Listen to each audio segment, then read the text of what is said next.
नमस्कार, फिर से पैसा बोलता है में आपका स्वागत है। मैं आनंद श्रीनिवासन। आज मैं एक बेसिक प्रश्न पूछूंगा आपसे। क्यों सेविंग्स इम्पोर्टेंट है? सेविंग्स माने बचत। आपको क्यों बचत करना है, क्यों सेविंग्स करना है, इसके बारे में आज बात करेंगे। और ये भी बात करेंगे कि आप कब से सेविंग्स शुरू करें और कितना सेविंग्स डालें। और ये भी मैं डिस्कस करूंगा आपके साथ क्या एवेन्यूज हैं आपको सेविंग्स करने के लिए।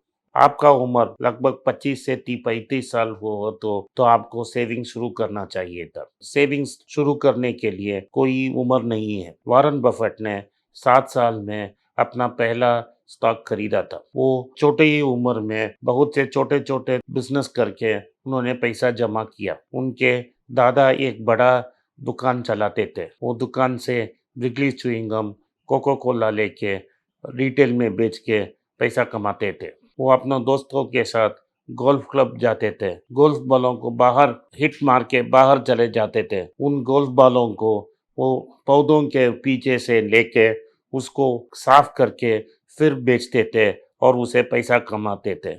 क्योंकि अमेरिका में गोल्फ कोर्स बड़ा है, बहुत पौधे होते हैं और कुछ ऐसे जगह होते हैं जैसे पौधे जंगल की तरह हो जाते हैं। उधर चला जाता है तो कोई किसी का पेशेंस इतना नहीं है कि उधर जाके वो गेंद को ढूंढे वापस ले आए। तो बफेट और उनके दोस्त उधर जाके वो गेंद को निकाल के उसको रीपेंट करके साफ करके उसको वापस फिर से बेचते थे। और उन्होंने एक और बिजनेस किया। उसका एक दोस्त अच्छा मैकेनिक था। अमेरिका में उस जमाने में पिनबॉल मशीन बहुत पॉपुलर था और लोगों उसको पिनबॉल मशीन में गेम खेलते थे। उसमें एक 20-25 सेंट का पैसा डाल के गेम खेला जा सकता था। तो उन्होंने जो पिनबॉल मशीन बेकार हो गए उनको उन्होंने सस्ते दाम में खरीद के अपने दोस्त से रिपेयर करके वो मशीन ठीक करके सब सलूनों में रखते थे, जहाँ छोटे लड़के लड़कियां अपने बाल काटने के लिए आते थे। जब पिता या माता बाल काटते थे तो वो गेम खेलते थे। उन्होंने ये उस कंपनी का नाम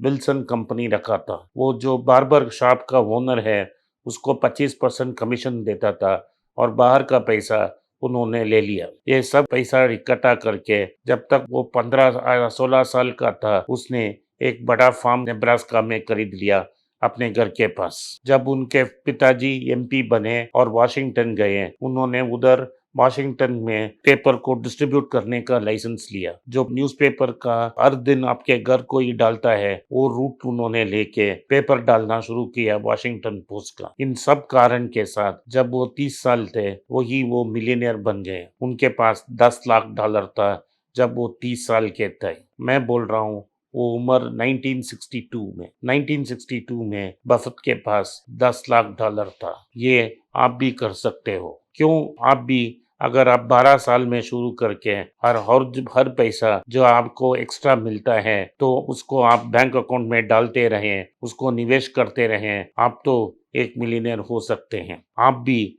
बफेट जैसा छोटा छोटा काम करके पैसा कमा के उसको निवेश कर सकते हो। क्यों पैसा बचाना इतना मुख्य कारण है, पैसा बचाना इतना महत्वपूर्ण कारण है? आपके दादा और नाना के समय एवरेज लाइफ एक्सपेक्टेंसी 60 या 65 साल का था। मेरे उम्र में जो रहते हैं उनका एवरेज लाइफ एक्सपेक्टेंसी आज भारत में 78 साल का हो गया या 78 ईयर्स हो गया। जो आप लोग 25 या 30 साल के लड़के हो, लड़कियां हो, तो आप एक्सपेक्ट कर सकते हो आप मिनिमम 80 साल तक जियोगे। लेकिन जब आप काम करते हो या बिजनेस करते हो आप 60 साल में रिटायर हो जाओगे। अगर आप 60 साल में रिटायर हो गए उसके बाद आपको 20 या 25 साल रहना पड़ेगा। वो 20 या 25 साल रहने के लिए आपको पैसा चाहिए और पैसा खर्च करना पड़ेगा। बुढ़ापे में दो कारण ऐसे हैं जिसके कारण जो पैसा खर्चा हो जाता है वो ज्यादा हो जाता है। एक इन्फ्लेशन या मुद्रास्फीति के कारण पैसा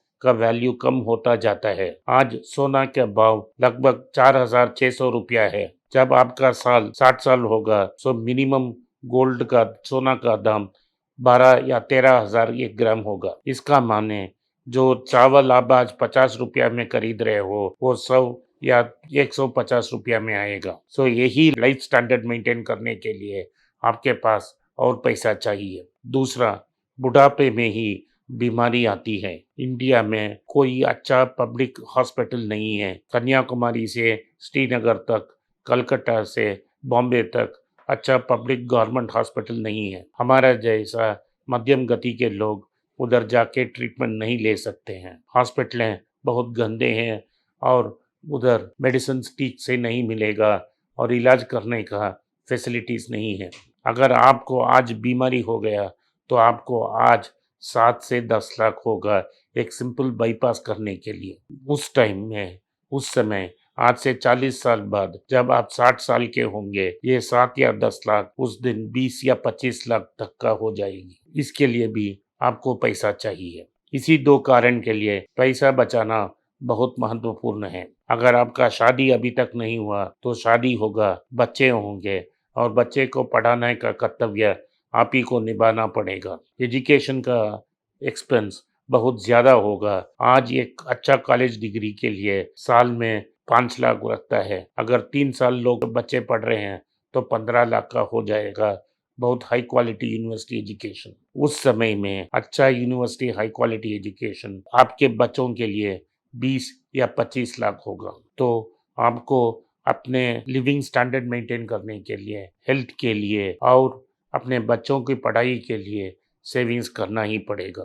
किधर बचा सकते हो आप पैसा? ये एक वेल्थ क्रिएशन के लिए आप स्टॉक मार्केट में निवेश कर सकते हो, लेकिन मार्केट बहुत ऊपर है आज। आप सोना या चांदी में इन्वेस्ट कर सकते हो, लेकिन वो अपने इमरजेंसी फंड के लिए ही हो सकता है और उसको गिरवी लेके ही पैसा मिलेगा। तीसरा, आप अपना पैसा बैंक को कर्ज में देंगे, लेकिन बैंक का डिपॉजिट आज सिर्फ 5% इंटरेस्ट मिलेगा और वो इन्फ्लेशन से नीचे जाएगा। सो पैसा जैसा चीनी पानी में घुल जाता है, आपका बैंक का पैसा मुद्रास्फीति में घुल जाएगा। तो आपके पास चौथा ऑप्शन है बॉन्ड में इन्वेस्ट करने का। तो आपको क्या करने का, आपको ही सोचना पड़ेगा किधर पैसा डालने का। आप रियल एस्टेट में डाल सकते हो, गोल्ड में डाल सकते हो, स्टॉक मार्केट में डाल सकते हो, या बैंक में डिपॉजिट में रख सकते हो, या बॉन्ड में डाल सकते हो। समय समय पर मैं बताता रहूँगा आज की टाइम में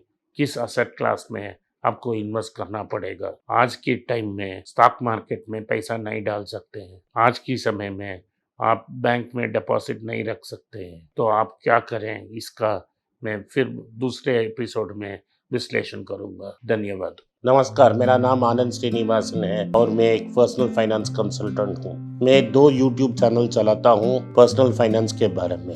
एक मनी पेज तमिल में है। मेरे बहुत से दोस्त बोले कि मैं हिंदी में एक चैनल शुरू करूँ, तो मैंने एक पैसा बोलता है नाम का एक हिंदी चैनल शुरू किया है। मैं पर्सनल निवेश के बारे में ही बात करूँगा।